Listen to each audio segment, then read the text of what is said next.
So basically, I'm questioning the present divorce system.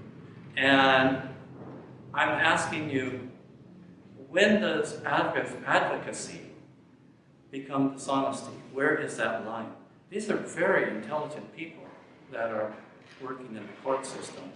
And to see them play that gray area of advocacy and dishonesty is, to me, reprehensible, sickening, and disgusting, and makes me ashamed. I was ashamed twice. I'm very patriotic.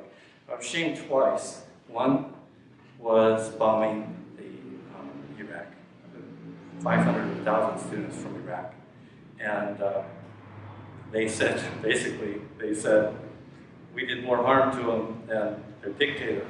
So, and I was ashamed when I went to court and saw the amount of dishonesty that was tolerated and apparently accepted in the court system. Now, I've heard about it, of course, but for 4.5 years. And mine wasn't even, I talked to another guy, I said, oh, mine was 6 years. I talked to another guy. He said, mine was 8 years. And then I've known people that just give up. They're so far in debt, they're so wounded that they've given up. So anyway, I want you to help. I'm not influential. I'm just here, my Social Security check, surviving. I want a system where the separation of a couple in America, and California primarily, doesn't become a business opportunity. Now, I know the judge wants to be impartial and set separately up there, but maybe that's not appropriate for a divorce.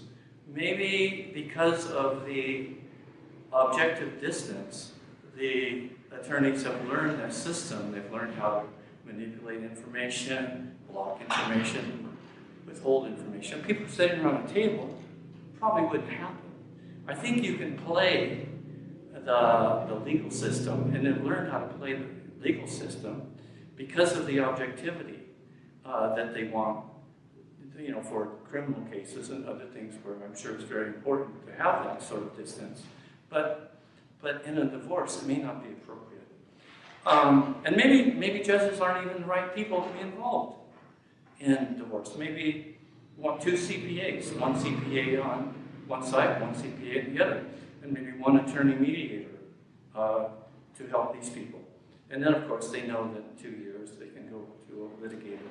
That's why I think the Australian way. That in 2 years they can go to a litigator if they can't settle it. But they definitely can't go when they're hot and angry at each other. That's not healthy. It's very, very. My first degree was in psychology. My second was in education. I got 3 teaching credentials and all sorts of specialties. But regardless, it's not healthy for one parent to win and the other parent to lose. That's not what we want. We don't want that. We want something kinder and softer. We want the parents to be in charge of their life. This is ridiculous and primitive way to say to one attorney says, well, what do you got on your spouse? And the other attorney says, what do you got on your spouse? Oh, he farts in bed all the time. Whatever. We don't even want that. We don't want to go there. We don't want to give them an opportunity. They're still angry. It's ridiculous. It's not healthy. So we do not want the government to flame the fires of fury, I wrote that down, for our emotionally vulnerable clients or emotionally vulnerable couples who are going through their separation. We don't want the opportunity to even be there. We only want to present to the couples healthy ways that they both agree about how they're going to work it out together.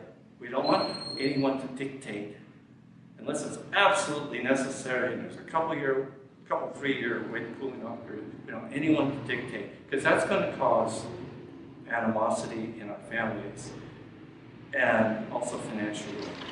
Okay, here are some of the things that I found.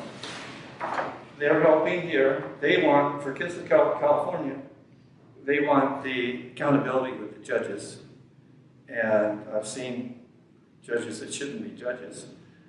They should have, they need accountability.